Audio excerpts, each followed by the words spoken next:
My husband accused me of trying to replace his ex-wife and wished that I switched with her and died instead. I want to run away and never look back. My husband, Nick, was married to his first wife, Vanessa, for 5 years, and they had 2 amazing kids, Luke and Lila. Sadly, Vanessa died in an accident 11 years ago when the kids were very young. I started dating Nick 8 years ago, and we started very slowly for obvious reasons. After 3 years of dating, Nick asked me to marry him, and I moved in. I've always had a great relationship with Luke and Lila, and they were happy that I would marry their dad. I had wanted an actual wedding, nothing big, but Nick didn't want one, so we married at the courthouse with just Luke and Lila present. We had a really fast engagement, but it worked for all of us. I have loved being Luke and Lila's stepmom, and officially adopted them after discovering I was pregnant with our son, Casey. The kids have been so great with Casey and help out so much. Nick was wonderful during the pregnancy and had always been a loving dad and husband, but Nick has been pulling away a lot over the last few months. He's been even more distant than usual, working late nights and going away with friends almost every weekend. I've tried talking to him, but he's been impatient with me and the kids. I was pregnant in June and am now 21 weeks pregnant with a girl. The kids are excited to have a little sister, but Nick seems indifferent to everything and everyone. He's missed soccer games, Lila's birthday, doctor's appointments, etc. Casey is too young to notice, but their dad's absence hurts Luke and Lila. These kids are so good and lost their mom so young. I'm infuriated that Nick is ignoring the kids like this. Last week, I finally sat Nick down and told him that he needs to stop disappearing and be more present in our lives. We will have another child soon, and before we know it, Luke and Lila will be grown up and going to college. After an hour of arguing, he screamed at me that he wished Vanessa was still alive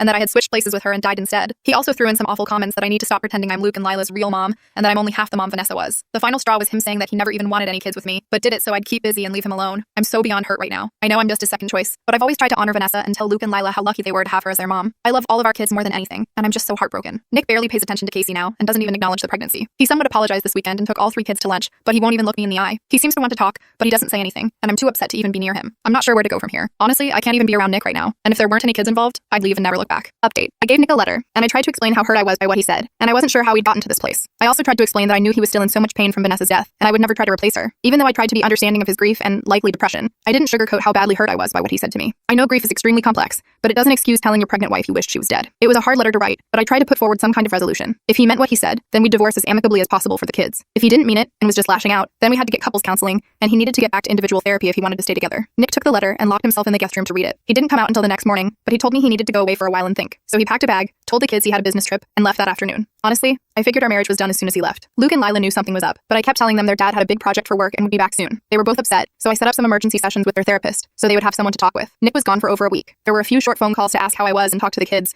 but there was a lot of radio silence during that time. He came home one afternoon when Luke and Lila were still at school and said he needed to talk. I figured he was going to ask for a divorce. He told me he felt very guilty for being happy with his life, and like he was dishonoring Vanessa by living this new life with me. The guilt and sadness made him want to pull away, and he hoped I'd let him, which I did. He said he didn't mean the things he said and felt ashamed after he said them, but he just wanted me to leave him so that neither of us would be hurt anymore. After reading my letter, I guess it drove home how much he had hurt the kids and me, so he left to see if he could fix himself and get back on track. He admitted he'd been depressed and needed help. He was more emotional than I've ever seen him, so I believed he was sorry for what he said. So we've been in marriage counseling, and he's back in individual therapy as well. Nick is trying to make up for the things he missed while he was checked out, and he's been great with the kids. I've been having a lot of complications with my pregnancy, but Nick has stepped up to help with everything. He's been to every doctor's appointment and has been very supportive of the pregnancy since he came back. I know he has extreme guilt from saying he never wanted Casey or the new baby,